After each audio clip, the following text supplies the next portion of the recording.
A new investigation raises some serious questions about some safety claims made by the maker of a popular car booster seat for children. Disturbing video obtained by ProPublica shows a child-sized dummy being violently tossed around during a side crash test. That booster seat is currently on the market. And we're getting an exclusive first look at ProPublica's investigation. CBS News transportation correspondent Kris Van Cleave has more. Jillian Brown was a 5-year-old in constant motion. She was about to start kindergarten in 2016 when her world changed. Her parents, Jay and Lindsay. And the first thing I did was look back to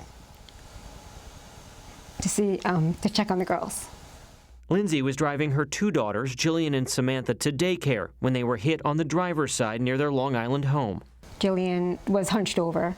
I couldn't see her face. I know that they took her out first. They had her laid out on the trunk, and they were doing CPR. Jillian was the furthest from the impact, strapped into her Evenflo Big Kid booster seat. While Samantha in a different car seat and Lindsay recovered from their injuries, Jillian never will. She was internally decapitated, left paralyzed from the neck down. A ventilator now keeps her alive. How has life changed from that day to today? Completely, yeah. Every day's now. Ready? You want to do quick math? You know, caring for her. The Browns are now suing Evenflo, but the company says her booster performed as designed, and Jillian's injuries were primarily due to the severity of the crash and/or driver error. Her car seat meets or exceeds federal standards and was side impact crash tested, but there's no federal standard for that test, and videos of Evenflo's crash tests obtained by ProPublica show booster seats passing, even though the child-sized test dummy is tossed about like a rag doll. I think the word that I used to describe them initially was horrific. Human beings just aren't built to survive that amount of movement. We showed the videos to Dr. Ben Hoffman, a lead author of car seat recommendations for the American Academy of Pediatrics. Would you want your child in a seat that performed like that? No, and there's no way I would want a child who I know or knew or loved to be put into a scenario like that. A car seat with a harness fares better in the crash test. The test dummy largely stays in place. In the booster seat, the dummy slips out of the seatbelt shoulder restraint. During depositions obtained by ProPublica, Evenflo employees explained the only way to fail the company's crash test is if the dummy falls completely out of the seat or if the seat itself breaks. One saying, "We side impact test our seats, but I don't think we say that we offer any type of side impact protection." Engineer Eric Dolly acknowledges the movement seen in the crash tests could lead to serious injuries. I mean, you could have a contact with something in the vehicle, another occupant. So injuries like paralyzing injuries, death, serious injury? Serious injury. For years, the Academy of Pediatrics has recommended kids stay in a car seat with harness restraints for as long as possible and should not switch to a booster seat until at least 40 pounds, matching Canadian regulations. Until 2007, Evenflo marketed the Big Kid booster as safe for kids as young as 1, as long as they weighed 30 pounds or more. 4 years before Jillian's 2016 accident, Dolly recommended Evenflo stop selling booster seats for children under 40 pounds because they'd be safer in seats with harnesses. Dolly, who still works for Evenflo, later testified he supported the decision to stick with the 30-pound minimum. Jillian weighed just under 37 pounds. ProPublica's Daniela Porat. Evenflo touted its side impact test as something that was rigorous and used the side impact testing marketing to sell its Big Kid booster. The test was anything but rigorous.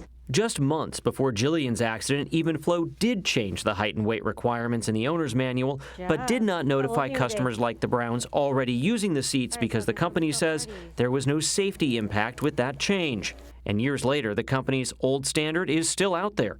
In January, ProPublica bought a Big Kid booster from Evenflo's own website with 30 pounds still on the label.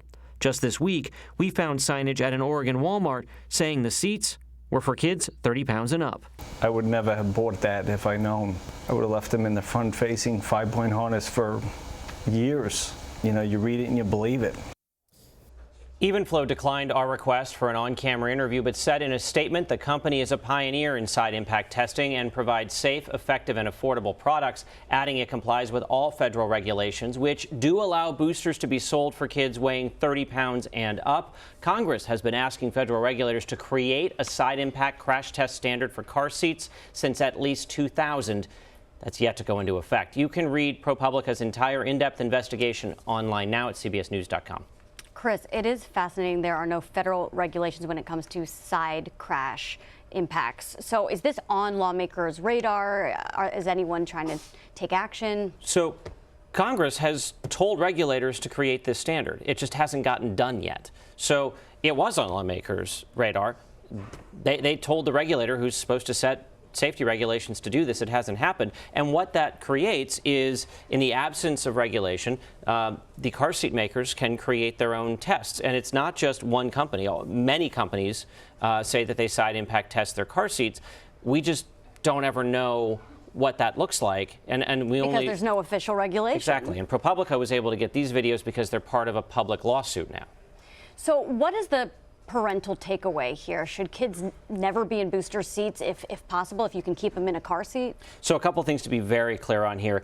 Kids, small kids in particular, are safer in a car seat in the back than not in a car seat. So car seat is safer, but you get, the way that the doctor in our piece described it, you know, there's a reason that NASCAR drivers are in a harnessed restraint system, that properly installed gives additional protection. So keep your kid in the harness seat as long as possible. Those seats can go up to 65, in some cases 80 pounds. And so if they fit in the seat and meet the height and weight requirements, keep them there before you move them to the booster seat. The booster seat is supposed to lift the kid up, give them a boost. So the seat belt sits similar to how it will on an adult. It goes across the body in a way that's protected.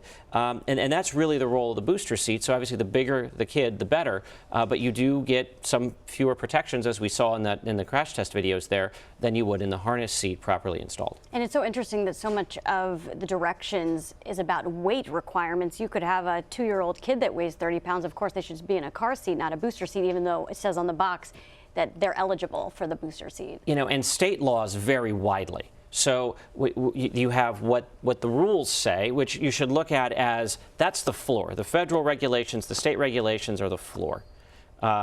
If there's a better protected option, doctors say keep them in that as long as you can. Kris Van Cleave, such great information. Thank you so much. Sure thing.